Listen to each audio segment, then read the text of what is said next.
Se tem um vídeo que você precisa assistir hoje, é esse. Eu vou até sair de tela para não distrair a sua atenção. Essa é a participação do Mike Pence, um ex-funcionário do alto escalão do Departamento do Estado dos Estados Unidos durante o governo Trump.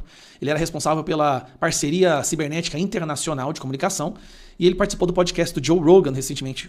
Joe Rogan, o podcast de maior audiência no mundo. E ele falou sobre a influência e a interferência da CIA nas eleições brasileiras. Isso aqui é um escândalo gigantesco. Vou deixar você assistir, vou sair da tela e presta atenção nisso aqui.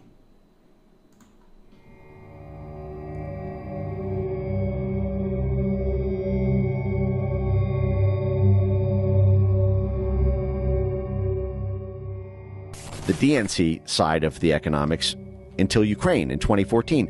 That was when there became a bipartisan consensus on the need to effectively go to war and launch this big energy sanctions operation against Russia. That's who's running that CEPS program. It's both sides of the political aisle, but both of them hate Trump. Both of them hate populists, whether it's the U.S. with Trump, Bolsonaro in Brazil, and again, the whole suite of EU countries that we just talked about. And they descended on Brazil just 2 weeks after Bolsonaro was elected in 2018. The Atlantic Council and NED held all these meetings about how Bolsonaro only won because of basically social media and end-to-end encrypted chats like WhatsApp and Telegram, and that we need to basically stop Bolsonaro's presidency in its tracks and stop him from getting reelected by creating a censorship infrastructure in Brazil that is powerful and institutionally as wide and deep as our other diplomatic work. So NDI, which I should note, Hunter Biden was on the chairman's advisory board of NDI, the DNC CIA wing. So if anyone is a little curious as to why the CIA intervened on the Justice Department investigation, folks remember the IRS wanted to question Kevin Morris, Hunter Biden's lawyer, who paid his taxes for 5 years, and then the CIA intervened and told them, do not look into who is funding Hunter Biden.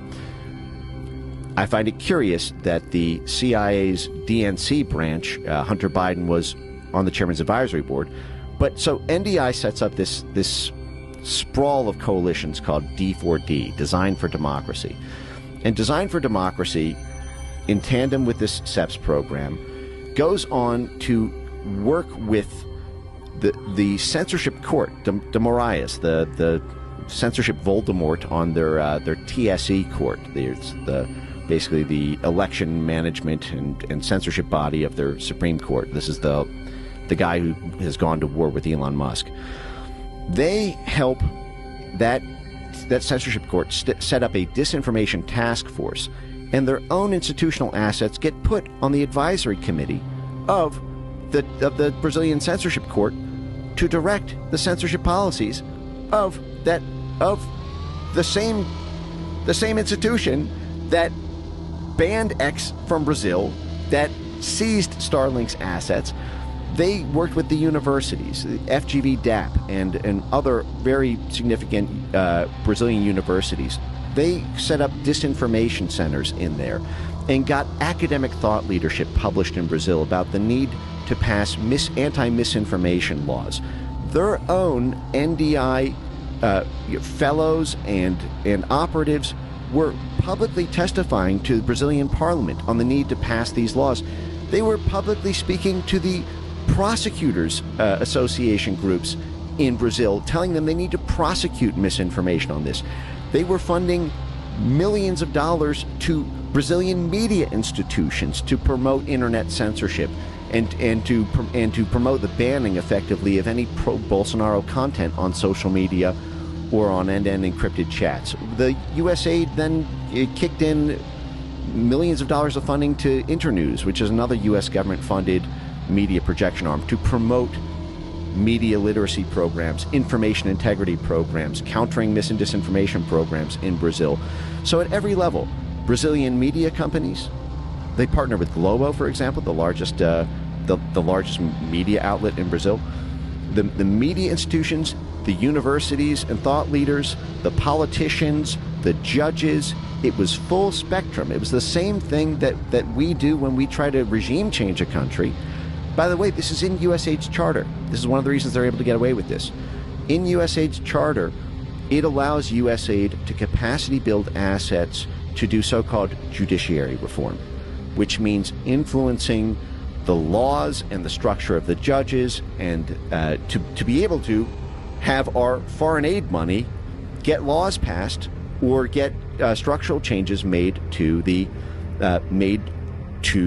court system there. And this is what SEPS did. This State Department, CIA front censorship organization, they developed a strategy they called EMBs, election management bodies, which is basically focusing in on the court system of different countries that are in charge with adjudicating elections, in order to get them to grow a censorship capacity to censor the ability for people to question their elections.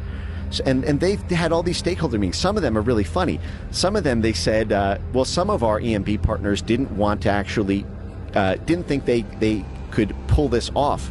They couldn't convince the other political stakeholders in their country to grow this censorship capacity, and they advised them about how they could cleverly use rhetoric to disguise the programs. Don't call it a counter-disinformation program if you think that'll ruffle too many feathers. Instead, simply call it strategic communications. And because every government agency has some sort of public affairs branch, some sort of communications capacity. Simply say that this is for monitoring and engaging in strategic communications, and then you can mass flag the accounts of the U.S. State Department's political opponents they want to stop from winning the election. Jesus.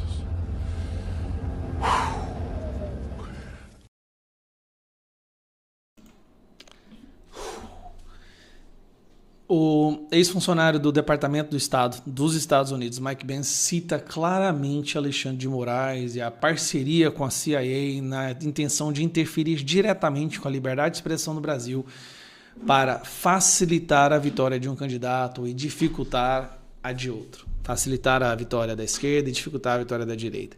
Esse não é um cara qualquer que está falando, que fique bem claro. É um ex-oficial do Departamento do Estado nos Estados Unidos, que desenhou claramente como que funcionou o sistema, como que o dinheiro americano influenciou as eleições no Brasil. Será que foi para salvar a nossa democracia? Ele disse, 2 semanas depois da vitória do Bolsonaro, a CIA mandou um pessoal aqui. Gente, parece conspiração, eu sei. Mas todas as conspirações que nós falávamos há 5, 6 anos atrás, todas se tornaram verdade. Agora não é nossa essa conspiração não, tá? É um ex-funcionário do Departamento de Estado nos Estados Unidos, que citou explicitamente Alexandre de Moraes, Suprema Corte Brasileira, Globo, como um conluio para impedir a vitória do Bolsonaro e criminalizar quem questione as eleições. Nós chegamos no fundo do poço.